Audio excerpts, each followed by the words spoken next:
बिंदिया ने पूरे के पूरे घर को ना अपने कब्जे में कर लिया है। गुलाब सिंह जो है ना ये हर बात बिंदिया की मानता चाह रहा है। अगर यहाँ पर गुलाब सिंह की जो माँ है ये बीच में शोर मचाने की कोशिश भी करती है, गुलाब सिंह को समझाती भी है, तो कभी भी गुलाब सिंह इसकी बातों में नहीं आएगा।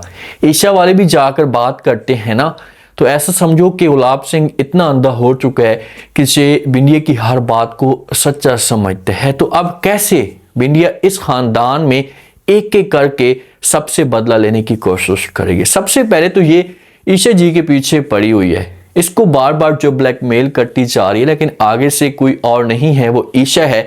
और ईशा को ऐसा समझो कि सूरज की सपोर्ट है। उसने कहा हुआ है कि भाई आपके साथ कोई भी प्रॉब्लम आती है, आपने जो वो बिंदिया का डटकर मुकाबला करना है और पीछे नहीं हटना। अब बिंदिया और ईशा के बीच में समझो कि जंग शुरू हो चुकी है। ये दोनों एक दूसरे के आमने सामने खड़ी हो चुकी हैं। बीच में सूरज खड़ा हुआ है और दूसरी तरफ एक तरफ बिंदिया है और दूसरी तरफ ईशा है। हर एक कोशिश कर रही है कि सूरज को जो मैं अपनी तरफ से खींच पाऊं। अब देखते हैं कि इस मकसद में जो वो कामयाब कौन होती है।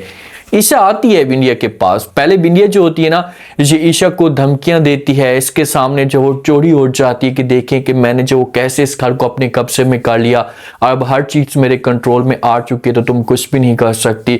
तो आगे से जब ये बात ईशा सुनती है तो ये बिंदिया को मुंह तोड़ जवाब देती है। इसे कहती है कि तुमने जितना भी जोर लगाना है जोर लगा कर देख लें, तुमने जो कुछ भी करना है करके देख लें, इस समय किसी किस्म का कोई फर्क नहीं पड़ता, लेकिन सूरज सिर्फ और सिर्फ मेरा है और सूरज आपका बॉडीगार्ड नहीं बनेगा। यहां पर बिंदिया को आग लग जाती है। इसे सब कुछ बर्दाश्त नहीं होता कि यार अब मैं क्या करूं, कौन सी गेम डालूं जैसे सूरज जो है मेरे कंट्रोल में आ जाए। अगर बिंदिया के कंट्रोल में सूरज आ जाता है ना तो समझो कि फिर इसे आसानी के साथ हर चीज हर हद क्रॉस कर लेगी। इसका टारगेट जब मेन जो दुश्मनी चाह रही है इस खानदान के साथ वो सूरज की वजह से चाह रही है और ईशा बीच में रुकावट है। अगर ईशा बीच में नहीं आती ना तो फिर तो बिंदिया आसानी के साथ कामयाब हो सकती है, फिर तो अपने मकसद में से आसानी के साथ आगे बढ़ सकती है।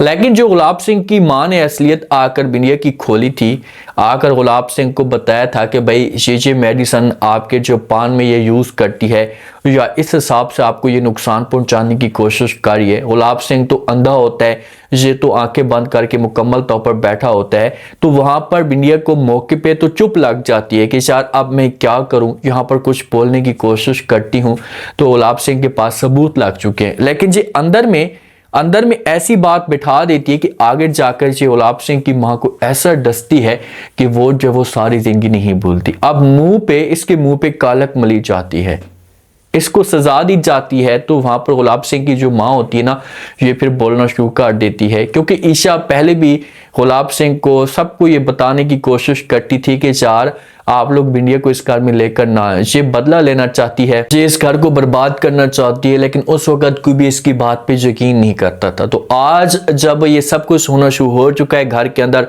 नफरतें बढ़ना शुरू हो चुकी हैं, तो फिर जाकर गुलाब सिंह की मां को इस बात का पता चलता है। अब देर इतनी हो चुकी है कि ऐसा समझो कि चिड़ियां खेत चुककर झाड़ चुकी हैं। ये बिंदिया को कहती है कि भाई ईशा ठीक कहती थी कि आप इस घर के बारे में सिर्फ और सिर्फ बर्बादी ही सोच रही हैं, आप इस घर को तबाह करना चाहती हैं, कोई और आपका टारगेट नहीं है। आगे से बिंदिया जो फौरन बोल पड़ती है और ये अपनी सास को जवाब देती है और कहती है कि खामोश हो जाएं। इसके सामने अंगली उठाती है क्योंकि अब इसकी वैल्यू खत्म हो चुकी है। ऐसे कहती है खामोश हो जाएं और दोबारा अगर आपने कोई भी ऐसी बात करने की कोशिश की, जो अपनी जबान से कोई भी ऐसे अल्फाज खोले तो आपके लिए अच्छा नहीं होगा। अपना सामान पैक करें और यहाँ से निकलती बने, दोबारा इस घर के अंदर नहीं आना। ये है औकात गुलाब सिंह की माँ की, जो बड़ी शादी वाले दिन खुश हो रही थी कि भाई बिंदिया इस घर में आ चुकी है तो हम ईशा से बदला ले पाएंगे। अब इसकी हालत देख लें, अब खुद इस चीज से अंदाजा लगा लें कि आगे जाकर बिंदिया गुलाब सिंह के साथ क्या करेगी, बाकी खानदान वालों के साथ क्या करेगी। जो एक माँ है मेन समझो कि जिसकी अहमियत थी इस घर के अंदर, एक मालकन की तरह से इसको जांचा जाता था, तो उसकी वैल्यू को इसने बर्बाद करके रख दिया, तो बाकियों का क्या हाल करने वाली बिंदिया। लेकिन ईशा जो होगी ना ये कभी भी हिम्मत नहीं हारेगी और यही ईशा होगी इसके लिए ऐसा समझो कि दीवार की तरह रुकावट खड़ी हो जाएगी। अगर ये जोर भी लगाती है, प्रेशर डालने की कोशिश भी करती है, तो कभी भी जो है ईशा इसकी बातों में नहीं आएगी और जो बिंदिया इसको मंतकी इंजाम तक हासिल में पहुंचवाएगी।